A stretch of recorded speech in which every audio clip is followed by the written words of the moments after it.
ಹೌದು, ಅದು ಇವತ್ತು ಏನು ಹಿಂದೆ ಇಂದಿರಾ ಗಾಂಧಿ ಎಮರ್ಜೆನ್ಸಿ ತಂದಿದ್ರಲ್ಲ, ಇವತ್ತು ಸಿದ್ದರಾಮಯ್ಯನ ಎಮರ್ಜೆನ್ಸಿ ಕರ್ನಾಟಕದಲ್ಲಿ ನಡೆದಿದೆ.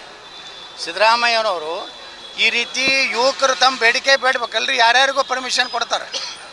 ಆದರೆ ಹುಡುಗರು ತಮ್ಮ ಈಗ ನೋಡ್ರಿ, ಅವರು ನಾವೇ ಆತ್ಮಹತ್ಯೆ ಮಾಡ್ಕೋತೀವಿ ಅನ್ನೋದು ಸ್ವಚ್ಛ ಮರಣ ಅದನ್ನು ಮಾಡ್ತೀವಿ ಅನ್ನೋಂಥ ಪರಿಸ್ಥಿತಿಗೆ ಯುವಕರು ಬಂದಾರ.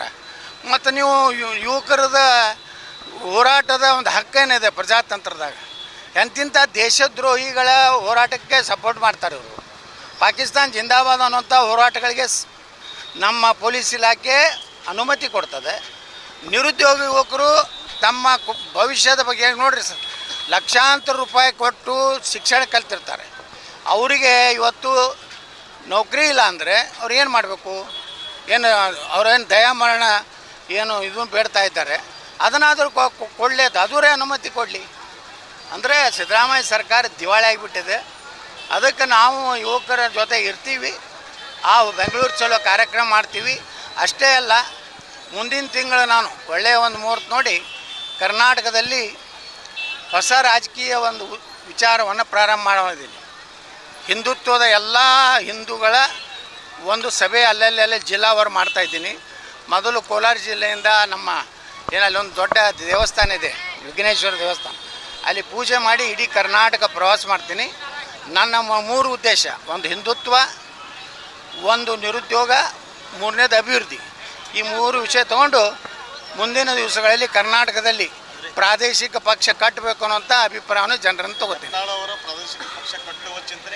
ಪ್ರಾರಂಭ ಆಯಿತು. ಮುಂದಿನ ತಿಂಗಳ ಮೇದಲ್ಲಿ ಒಂದು ಒಳ್ಳೆಯ ದಿನ ನೋಡಿ ಇಡೀ ಎಲ್ಲ ಜಿಲ್ಲಾ ಕೇಂದ್ರ ಮೊದಲು ಹೋಗ್ತೀನಿ.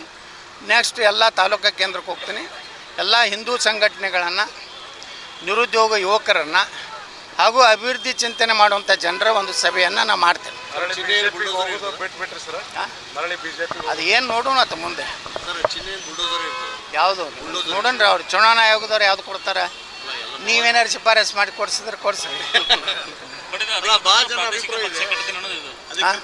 ನಾ ಮೊದಲು ಅಭಿಪ್ರಾಯ ತೊಗೋತೀನಿ ಇಡೀ ರಾಜ್ಯದ ಅಭಿಪ್ರಾಯ ತೊಗೊಂಡು ಮುಂದೆ ಏನು ನಿರ್ಣಯ ಮಾಡಬೇಕು ಅನ್ನೋದು ಮಾಡ್ತೇನೆ. ಹೌದು, ಅದು ಇವತ್ತು ಏನು ಹಿಂದೆ ಇಂದಿರಾ ಗಾಂಧಿ ಎಮರ್ಜೆನ್ಸಿ ತಂದಿದ್ರಲ್ಲ, ಇವತ್ತು ಸಿದ್ದರಾಮಯ್ಯನ ಎಮರ್ಜೆನ್ಸಿ ಕರ್ನಾಟಕದಲ್ಲಿ ನಡೆದಿದೆ. ಸಿದ್ದರಾಮಯ್ಯನವರು ಈ ರೀತಿ ಯುವಕರು ತಮ್ಮ ಬೇಡಿಕೆ ಬೇಡಬೇಕಲ್ರಿ, ಯಾರ್ಯಾರಿಗೂ ಪರ್ಮಿಷನ್ ಕೊಡ್ತಾರೆ. ಆದರೆ ಹುಡುಗರು ತಮ್ಮ ಈಗ ನೋಡ್ರಿ, ಅವರು ನಾವೇ ಆತ್ಮಹತ್ಯೆ ಮಾಡ್ಕೋತೀವಿ ಅನ್ನೋದು ಸ್ವಚ್ಛ ಮರಣ ಅದನ್ನು ಮಾಡ್ತೀವಿ ಅನ್ನೋಂಥ ಪರಿಸ್ಥಿತಿಗೆ ಯುವಕರು ಬಂದಾರ. ಮತ್ತು ನೀವು ಯುವಕರದ ಹೋರಾಟದ ಒಂದು ಹಕ್ಕೇನಿದೆ ಪ್ರಜಾತಂತ್ರದಾಗ, ಎಂತಿಂಥ ದೇಶದ್ರೋಹಿಗಳ ಹೋರಾಟಕ್ಕೆ ಸಪೋರ್ಟ್ ಮಾಡ್ತಾರೆ ಇವರು. ಪಾಕಿಸ್ತಾನ ಜಿಂದಾಬಾದ್ ಅನ್ನೋಂಥ ಹೋರಾಟಗಳಿಗೆ ನಮ್ಮ ಪೊಲೀಸ್ ಇಲಾಖೆ ಅನುಮತಿ ಕೊಡ್ತದೆ. ನಿರುದ್ಯೋಗಿ ಯುವಕರು ತಮ್ಮ ಭವಿಷ್ಯದ ಬಗ್ಗೆ ನೋಡ್ರಿ ಸರ್, ಲಕ್ಷಾಂತರ ರೂಪಾಯಿ ಕೊಟ್ಟು ಶಿಕ್ಷಣ ಕಲ್ತಿರ್ತಾರೆ. ಅವರಿಗೆ ಇವತ್ತು ನೌಕರಿ ಇಲ್ಲ ಅಂದರೆ ಅವ್ರು ಏನು ಮಾಡಬೇಕು? ಏನು ಅವ್ರೇನು ದಯಾಮರಣ ಏನು ಇದನ್ನು ಬೇಡ್ತಾ ಇದ್ದಾರೆ, ಅದನ್ನಾದರೂ ಕೊಡಲೇದು, ಅದರೇ ಅನುಮತಿ ಕೊಡಲಿ. ಅಂದರೆ ಸಿದ್ದರಾಮಯ್ಯ ಸರ್ಕಾರ ದಿವಾಳಿ ಆಗಿಬಿಟ್ಟಿದೆ. ಅದಕ್ಕೆ ನಾವು ಯುವಕರ ಜೊತೆ ಇರ್ತೀವಿ. ಆ ಬೆಂಗಳೂರು ಚಲೋ ಕಾರ್ಯಕ್ರಮ ಮಾಡ್ತೀವಿ. ಅಷ್ಟೇ ಅಲ್ಲ, ಮುಂದಿನ ತಿಂಗಳು ನಾನು ಒಳ್ಳೆಯ ಒಂದು ಮುಹೂರ್ತ ನೋಡಿ ಕರ್ನಾಟಕದಲ್ಲಿ ಹೊಸ ರಾಜಕೀಯ ಒಂದು ವಿಚಾರವನ್ನು ಪ್ರಾರಂಭ ಮಾಡಿದ್ದೀನಿ. ಹಿಂದುತ್ವದ ಎಲ್ಲ ಹಿಂದೂಗಳ ಒಂದು ಸಭೆ ಅಲ್ಲಲ್ಲಿ ಜಿಲ್ಲಾವಾರು ಮಾಡ್ತಾಯಿದ್ದೀನಿ. ಮೊದಲು ಕೋಲಾರ ಜಿಲ್ಲೆಯಿಂದ ನಮ್ಮ ಏನಲ್ಲಿ ಒಂದು ದೊಡ್ಡ ದೇವಸ್ಥಾನ ಇದೆ, ವಿಘ್ನೇಶ್ವರ ದೇವಸ್ಥಾನ, ಅಲ್ಲಿ ಪೂಜೆ ಮಾಡಿ ಇಡೀ ಕರ್ನಾಟಕ ಪ್ರವಾಸ ಮಾಡ್ತೀನಿ. ನನ್ನ 3 ಉದ್ದೇಶ: ಒಂದು ಹಿಂದುತ್ವ, ಒಂದು ನಿರುದ್ಯೋಗ, 3ನೇದು ಅಭಿವೃದ್ಧಿ. ಈ 3 ವಿಷಯ ತೊಗೊಂಡು ಮುಂದಿನ ದಿವಸಗಳಲ್ಲಿ ಕರ್ನಾಟಕದಲ್ಲಿ ಪ್ರಾದೇಶಿಕ ಪಕ್ಷ ಕಟ್ಟಬೇಕು ಅನ್ನೋಂಥ ಅಭಿಪ್ರಾಯವನ್ನು ಜನರನ್ನು ತಗೋತೀನಿ. ಪ್ರಾರಂಭ ಆಯಿತು. ಮುಂದಿನ ತಿಂಗಳ ಮೇದಲ್ಲಿ ಒಂದು ಒಳ್ಳೆಯ ದಿನ ನೋಡಿ ಇಡೀ ಎಲ್ಲ ಜಿಲ್ಲಾ ಕೇಂದ್ರ ಮೊದಲು ಹೋಗ್ತೀನಿ. ನೆಕ್ಸ್ಟ್ ಎಲ್ಲ ತಾಲೂಕಾ ಕೇಂದ್ರಕ್ಕೆ ಹೋಗ್ತೀನಿ.